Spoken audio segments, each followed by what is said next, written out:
Assalamualaikum warahmatullahi wabarakatuh. Saya Ahmad Iqbal Pardutan Siregar dengan NIM 36200019 dengan jurusan Manajemen Haji dan Umroh, Fakultas Ekonomi dan Bisnis Islam, Universitas Islam Negeri Syekh M. Jamil Jambe Bukit Tinggi. Adapun video ini dibuat sebagai syarat pemenuhan tugas mata kuliah Manajemen Strategi yang diampu oleh Bapak dosen Bapak Rusdi Paujan.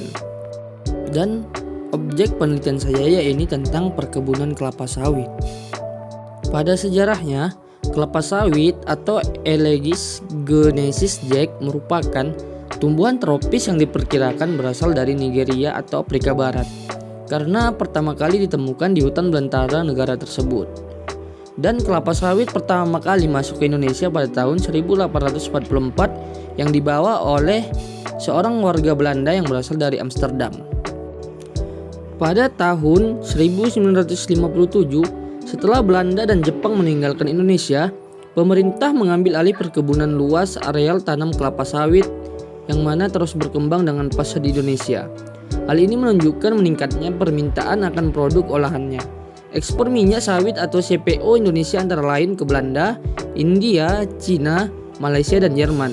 Sedangkan untuk produk minyaknya inti sawit lebih banyak diekspor ke Belanda, Amerika Serikat, dan Brazil.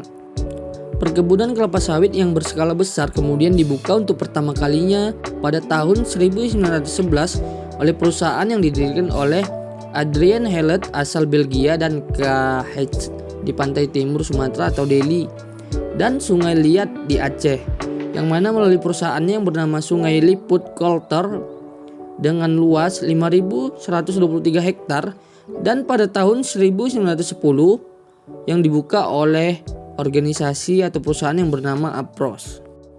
Apros sendiri merupakan organisasi yang menaungi berbagai macam perusahaan perkebunan yang didasari kepentingan yang sama. Ekspor kelapa sawit pertama kali terjadi pada tahun 1919 yang berasal dari perkebunan di pesisir timur Sumatera. Namun, ketika memasuki Perang Dunia Pertama, produksi kelapa sawit berjalan lambat dan baru setelah depresi besar tahun 1921. Pada aktivitas penanaman kelapa sawit kembali bergairah yaitu pada tahun 1924, di mana luas daerah perkebunan kelapa sawit meningkat dari 414 hektar menjadi 18.801 hektar. Adapun profil kelapa sawit yaitu kelapa sawit merupakan tumbuhan monokotil yang tidak memiliki akar tunggang. Sedangkan batangnya, tanaman kelapa sawit umumnya memiliki batang yang tidak bercabang, dan daunnya itu tanaman kelapa sawit memiliki daun frond, yaitu daun yang menyerupai bulu burung atau bulu ayam. Dan bunga tanaman kelapa sawit yang berumur 3 tahun sudah mulai dewasa dan mulai mengeluarkan bunga jantan atau bunga betina, di mana bunga jantan berbentuk lonjong memanjang sedangkan bunga betina agak bulat. Setiap jenis kelapa sawit memiliki ukuran dan bobot biji yang berbeda-beda. Dan pada habitatnya, kelapa sawit dapat tumbuh pada bermacam jenis-jenis tanah, di mana ciri-ciri tanah yang baik untuk kelapa sawit diantaranya yaitu tanah yang gembur, tanah yang aerasi dan drainase baik yang kaya akan humus dan tidak memiliki lapisan padas.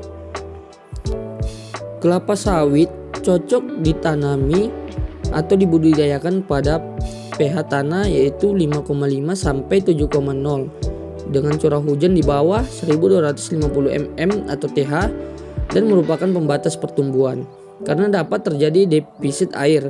Namun jika curah hujan melebihi 2500 mm atau TH akan mempengaruhi proses penyemburan sehingga kemungkinan terjadi aborsi bunga jantan maupun bunga betina menjadi lebih tinggi.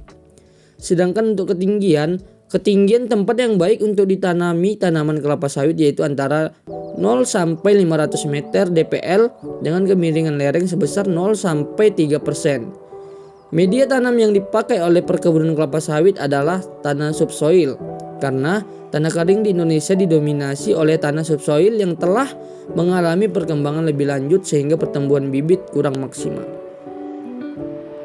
Bercerita tentang kelapa sawit, Kabupaten Labuhan Batu Utara, Provinsi Sumatera Utara khususnya masyarakat Kecamatan 910, sebagian besar faktor pendapatan masyarakatnya merupakan berasal dari kebun kelapa sawit dan kebun karet, di mana setiap penjuru daerahnya pasti terdapat perkebunan sawit dan perkebunan karet. Oleh karena itu, ada 10 permasalahan yang saya temui yang berada di perkebunan kelapa sawit yang ada di Kecamatan 910, Kabupaten Labuan Batu Utara, Provinsi Sumatera Utara. Adapun permasalahan-permasalahan yang saya temui diantaranya yaitu yang pertama, kurang bagusnya kualitas tanah lahan perkebunan. Yang kedua, kurangnya pengalaman petani dalam perkebunan sawit. Yang ketiga, banyaknya hama monyet yang merusak sawit. Yang keempat, mahalnya harga pupuk. Yang kelima, banyaknya pohon kelapa sawit yang terkena penyakit seperti komes. Yang keenam, semaknya lahan perkebunan kelapa sawit. Yang ketujuh, kurang luasnya lahan perkebunan kelapa sawit. Yang kelapan, banyaknya mafia yang melakukan pencurian. Dan yang kesembilan, musim yang selalu berubah-ubah. Yang kesepuluh yaitu kualitas buah yang rendah, di mana permasalahan-permasalahan tersebut dapat menghambat lajunya pendapatan produktivitas kelapa sawit. Dan dari permasalahan tersebut dapat diatasi dengan membuat solusi. Di antara solusinya itu yang pertama, harus melakukan penggemburan tanah serta memiliki tanah yang bagus akan kualitasnya. Yang kedua yaitu harus menyediakan pekerja yang memiliki pengalaman yang luas dalam berkebun kelapa sawit. Lalu yang ketiga yaitu harus membuat perangkap untuk hama. Yang keempat lalu membeli pupuk yang bersubsidi. Yang kelima yaitu selalu melakukan perawatan yang rutin. Yang keenam, selalu melakukan perawatan terhadap lahan perkebunan agar tidak semak. Yang ketujuh, menyediakan lahan perkebunan yang lebih luas lagi. Yang kedelapan yaitu bekerja sama dengan pihak keamanan, polisi, atau tentara. Yang kesembilan, selalu menyesuaikan perawatan terhadap musim yang ada. Serta yang kesepuluh yaitu menyediakan bibit kelapa sawit yang unggul. Dengan adanya solusi tersebut akan dapat diharapkan yaitu dengan melakukan penggemburan tanah tadi, akan kualitas tanah akan semakin meningkat dan bagus untuk lahan perkebunan. Lalu dengan menyediakan pekerja yang mempunyai pengalaman atau jam terbang yang sudah banyak, diharapkan proses panen dan perawatan terhadap kelapa sawit akan lebih mudah dan berhasil kerjanya. Lalu dengan membuat perangkap dan alat pengusir hama tadi, maka tidak akan ada lagi hama yang akan mengganggu dan merusak kelapa sawit. Dan poin yang keempat tadi, dengan membeli pupuk yang bersubsidi, maka harganya akan lebih murah dan terjangkau.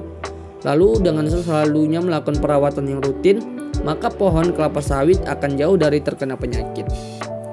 Lalu dengan melakukan perawatan terhadap lahan perkebunan tadi dengan cara menggunakan pestisida atau membersihkan lahan dari rumput liar, maka lahan akan terjaga dan akan selalu terjaga kebersihannya. Lalu dengan tersedianya lahan perkebunan yang luas, maka hasil yang akan didapat pasti akan lebih banyak lagi. Dan dengan bekerja sama dengan pihak keamanan seperti polisi dan tentara, maka perkebunan kelapa sawit akan selalu terjaga dari para pencuri. Dan dengan kerjasama untuk menyesuaikan perawatan terhadap musim yang ada, maka hasil kelapa sawit akan terjaga agar tidak menyusut. Dan dengan menyediakan bibit kelapa sawit yang unggul, maka hasil dari buah kelapa sawit akan memiliki kualitas yang tinggi. Itulah permasalahan-permasalahan serta solusi-solusi yang akan saya berikan kepada perkebunan kelapa sawit yang ada di Kecamatan 910, Kabupaten Labuan Batu Utara, Provinsi Sumatera Utara. Dengan adanya permasalahan tersebut dan dengan adanya solusi tadi, diharapkan perkebunan kelapa sawit yang ada di Kecamatan 910, Provinsi Sumatera Utara ini dapat berkembang dan selalu banyak produktivitas dari perkebunan kelapa sawit tersebut. Mungkin sekian yang dapat saya sampaikan, lebih dan kurangnya saya mohon maaf. Saya akhiri dengan Assalamualaikum warahmatullahi wabarakatuh.